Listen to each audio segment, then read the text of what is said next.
Wish I could get both of you in the. Well, that almost. Oh, yeah.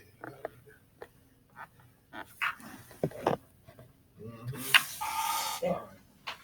And my other toy right here.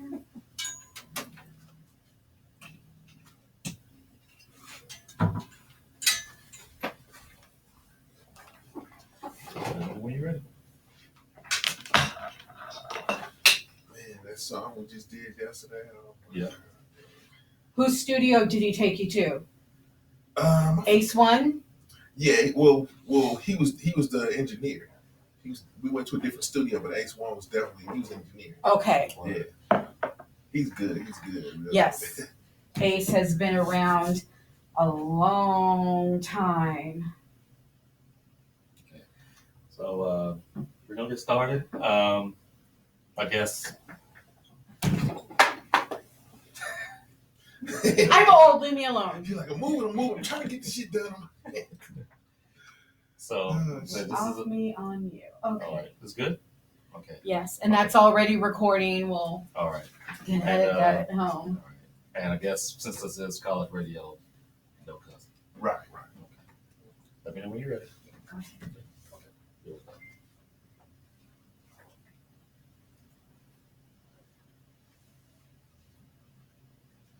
This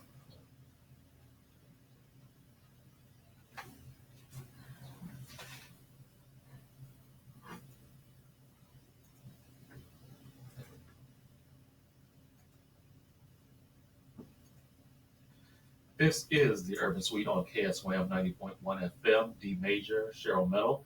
I have the honor and privilege of having a true legend in the studio. So, ladies and gentlemen, Spice One. How are you this afternoon? Man, I'm good. Just happy to be alive, man. Moving and sticking. Still recording and doing my thing. Man, appreciate you coming through today and also being in San Antonio. For those who, for some reason, do not know who you are, or just give me a little bit of background. Originally from Cali. Yeah. I was okay. My name is Spice One. I was born like not too far from here in Bryan, Texas. Bryan, really? Wow. Yeah. I was, I got to California before I was one. I was like, born out here, raised in California. Like DOC. Saying he's Word. one of the artists I looked up to too. So. But raised in California, East Oakland, Hayward, California. Too Short used to come pick me up from school and take me to the studio, and that alone was a real big influence that kind of got me to the point to where man, you take this rap music serious because you got this guy coming to pick you up from school. So yeah, how did that connection go? Well, I think I got into a fight or something. I got into a fight, and I guess it got around, but it got around that I was fighting, but it got around that I was rapping too. I had a lot of people at my school at the time that they liked my music and they liked my flows or whatever they get down. So they spoke about it a lot, and I guess it got back to Too Short. And next thing you know, they calling me, calling my house, and on my home phone, and my mom answered, and she like, my nickname is Chico, so she like, Chico, Too Short on the phone. Somebody named Too Short, and I'm like, ain't no Too Short on the phone. So it took me a minute, but they hung up, and then he called back, and I talked to him, and it was Short. He was like, coming to pick you up tomorrow from school, man. We're gonna go to the studio, and that was real big for me. So that was a big influence. Word. How long were you in the crew before you actually released your first project under Too Short's guidance? Well, we did. It took us maybe a month, and we did a project called The Dangerous Crew, and that was actually my first record. And I was young. He had Richie Rich come in there, another artist from the 415, and they was trying to get us to battle, and I just had too much respect for Richie Rich to even say anything. You know what I'm saying? I'm like, dude, I got all your music. I'm not battling because I take battle rapping serious. I'm a real rapper. I take it serious. So I'm like, man, I'm not gonna talk about you, man. I look up to you. You know what I'm saying? So, but man, other than that, that's the album we dropped, and it was the same girls that was on Don't Fight the Feeling. They was down with the Dangerous Crew. So I mean, and that kicked off until like maybe like 80, 87, 88. I was young back then. By the time 90 came around, I wrote my first hit, which was 187 Proof, and it got out to the, it leaked out to the Bay Area, and it was over. I heard every car that drove past was playing my music. Every car, not every other car, like every car. I got a little independent record label to sign me, and I used to sit in the record store and watch my tapes and CDs just sell out, just sell out. Like when you the hottest thing in the area, you the hottest artist out there. And at that point in time, we did independently. We did like close to 100,000, and I came from being a broke dude on the block with the holes in his shoes to driving a brand new convertible 5.0. I'm there. And at that point in time, that's when I said to myself, I won't be back on this block no more. Yeah. I have made enough money off this music. I ain't really got to come back here. And any of my homies, if any of y'all need some help, man, I got you back. It is what it is. Word. Man. They're signed to Jive, if I'm correct, and a lot of the early albums were like, your self-titled first album, America's Nightmare, 187 she wrote. I mean, just legendary status. Yeah, it was I had all of that, just bottled up inside me. By the time I got to the studio to record, man, I had many lyrics and so many songs and books of raps and stuff I had written while I was in school and wasn't doing my work in school. I was writing raps. I hoped it would pay off, and I guess it did. You know what I'm saying? But yeah, man, those songs were, like real, like call it the epitome of gangster rap, because I was kind of like writing about stuff that I was actually doing, and it was just crazy because I didn't know that I could write about what I did last night. Whether it was illegal or illegal, I could write about it, and all of a sudden I can get money and do a song about it, and it'll go. Because it was West Coast. Rap had to hit the industry. Run DMC and we had Curtis Blow and all of that. Boogie Down Productions, all of that stuff, and there were influences on us, but gangster rap had hit the scene, and as much as we thought it wasn't gonna go, it went. And it's 20, 30 years down the line, and they still, it's still going. It was just a jacket they put on the music to maybe to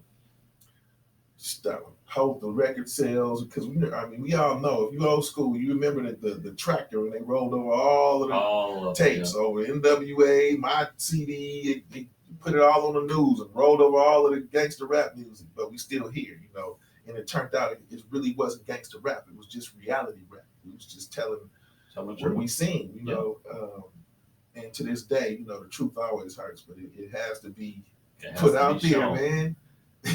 You are definitely right with that. It has to be shown. So, yeah. So, from there, how many albums did you put out with the job before you decided to go totally? Well, we did 8 albums. I did 8 albums with Jive. We did the first album, the self-titled Spice One, and we rocked off that album for like 2 years, man. It was going, we did like 4 videos off of it, and the fans went crazy. And so, I'm thinking, well, yeah, everybody like, oh, that was a good album. Can you do it again?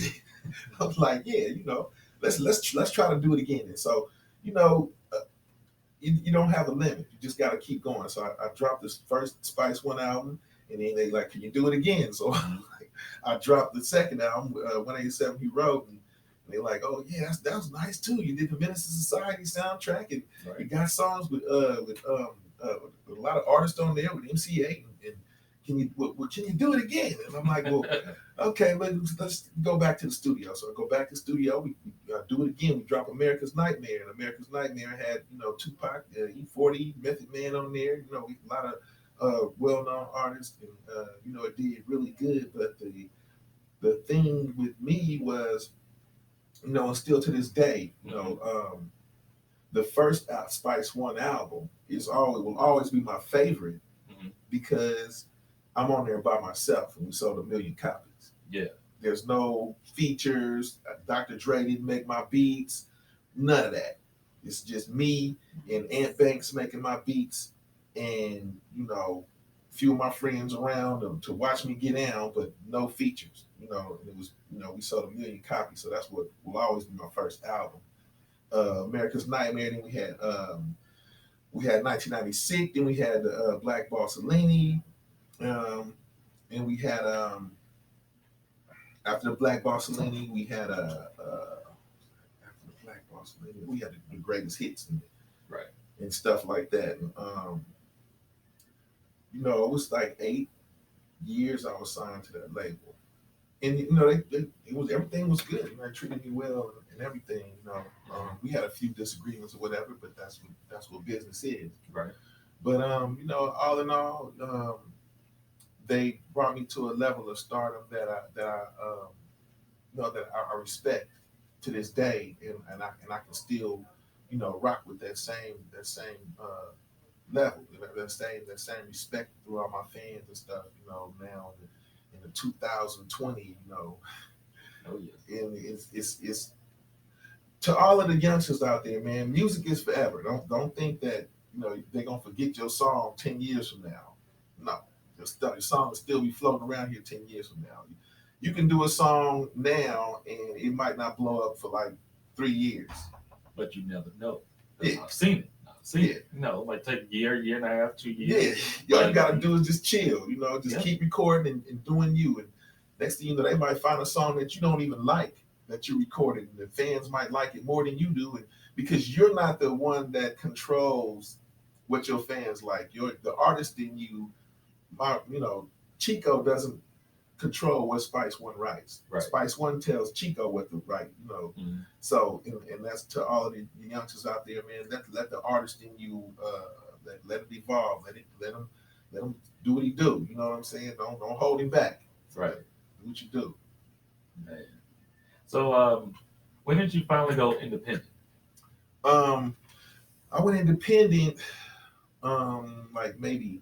I got off a job in '99, and I went independent. I didn't really go independent until like maybe, like 2007, like right after I had an incident where I got shot in my neighborhood or whatever. After that, I was thinking, I got a good distributor, which was Empire Distribution. Okay. This guy, Ghazi Shameen, plugged me in with Empire Distribution. I didn't know what it was. I didn't know what distribution was at all. I know nothing. And he like, man, send me some music. And I'm like, I don't really know if I should send this music, man. The music industry is so shady. I don't know. I don't like sending people my music. He's like, man, send me the damn music, So I sent them the music, and you put it out there, and then I start receiving checks, and I was like, oh, maybe I should send him some more music. So I started sending him a lot of music, and eventually, it got to the point to where I was receiving checks enough to take care of myself and pay some bills around there, and Yeah. along with my shows and along with my BMI, along with my sound exchange and stuff like that. Then yeah, I could pay some bills. And a lot of artists don't know. It's like 10 ways, 12 ways you can get paid off one song. You just gotta make sure you pay attention and study. Study the game like Bruce Lee studied kung fu. Man, pay attention because that's your money. Right. And so I figured it out. I can get paid off this song over here and here.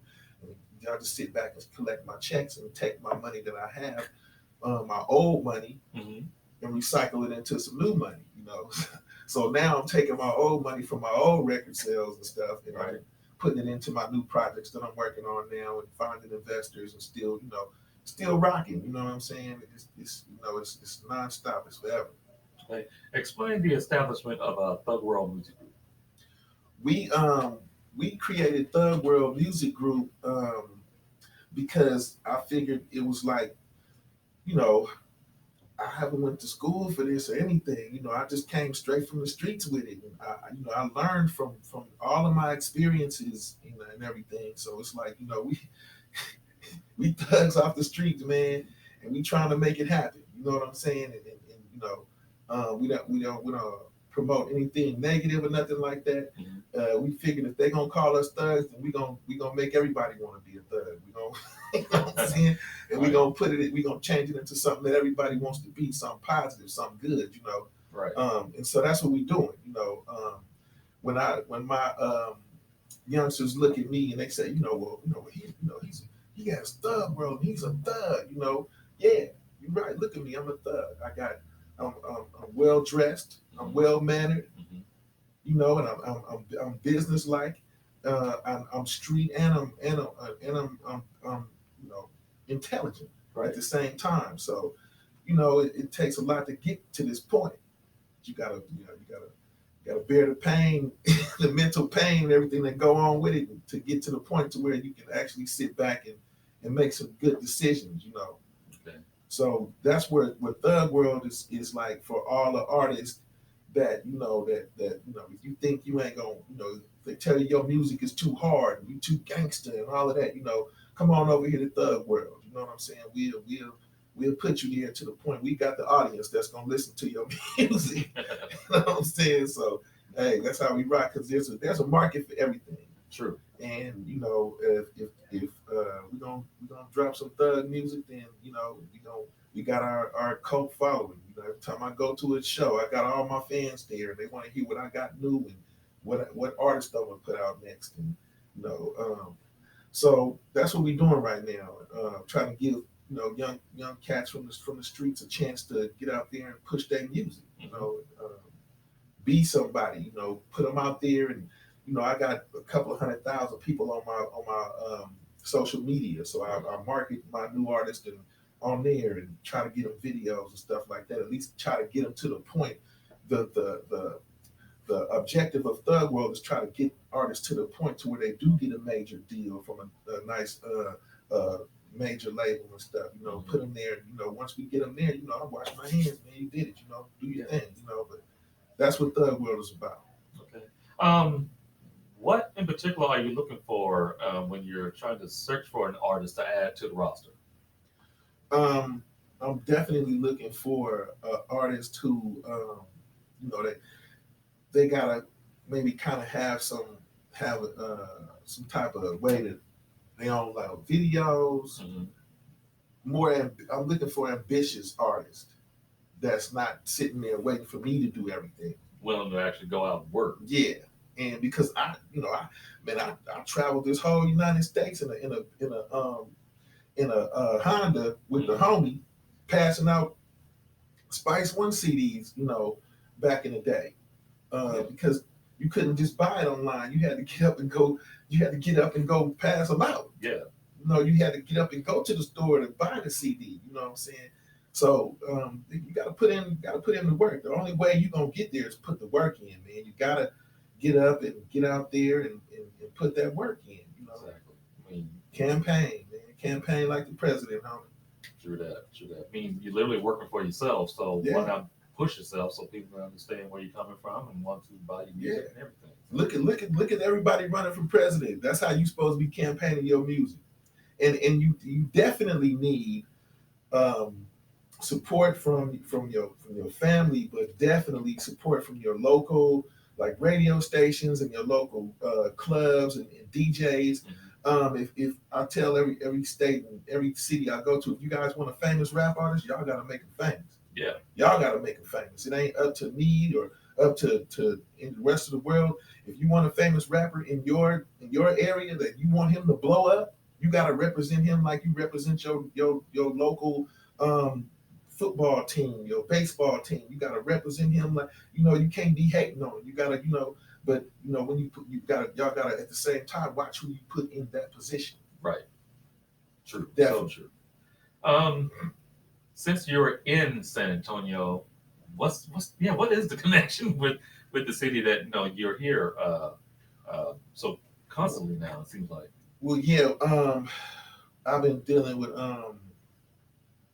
this cat Ryan, um, and we've been doing these producers out here, man. Ace, your boy Shout out Ace, to Ace One. yeah, Yes. Ace One. We just redid this. Oh man, we did this Michael Jackson track last night, and it's like a remix of Annie, Are You Okay? Oh wow. Okay. Okay. And it's like it's killer, man. It's like once we make a radio, we have to make a radio version for it. Make the radio version for it, do the video. And once the public gets a hold of this new Michael Jackson song that we did, it's going down. The production on there is nice. You know what I'm saying? And this is the song I sing a cappella and make the crowd go crazy. Okay. So with the good production behind it, man, it should go. It should go right now. So I record a lot of good songs with these producers because their music is immaculate. It sounds like Dr. Dre made half the beats. And Wow. we got every time I go to the artist, I take the beats back to Cali with me, and I let Corrupt hear it. And he like, what? He's like, man, it sound like Dre made it. And I'm like, yeah, we need to get on here. So, me and Corrupt and Devin the Dude got a nice one on this new album, this Platinum OG album and stuff. So Great album, by the way. yeah, thanks, man. It's like I say, the production on there is immaculate. It didn't take me no time to do it because the beats was just so banging, man. I started freestyling and everything. I'm like, man, just pass me the Hennessy, man, and let me finish freestyling. I'm good. So, what can we look forward to from you and from the label this year? You look for a lot of videos. Because that's what I'm focusing on now, more visual. And she looked for me to probably have some type of podcast or something going on now. You probably see more visual of me than you've seen within the last few years. Because it seems like every time I get visual, I get all of the, I get a lot of views, I get a lot of people laughing, Yeah. So I think they really want to see what's going on with my journey now. I'm continuing my journey through the hip hop industry and being Spice One. It's interesting to a lot of people because it's been so long. It's 30 years, and I ain't the one to be bragging, but I look good for 49. You know what I'm saying? I don't look like that. You know what I'm saying? So I don't feel like that. You're looking at, well, you supposed to be wearing Dockers and button up shirts. I don't feel like that, man. I don't look like that. So there's no way, we was talking about earlier. Oh, he's too old.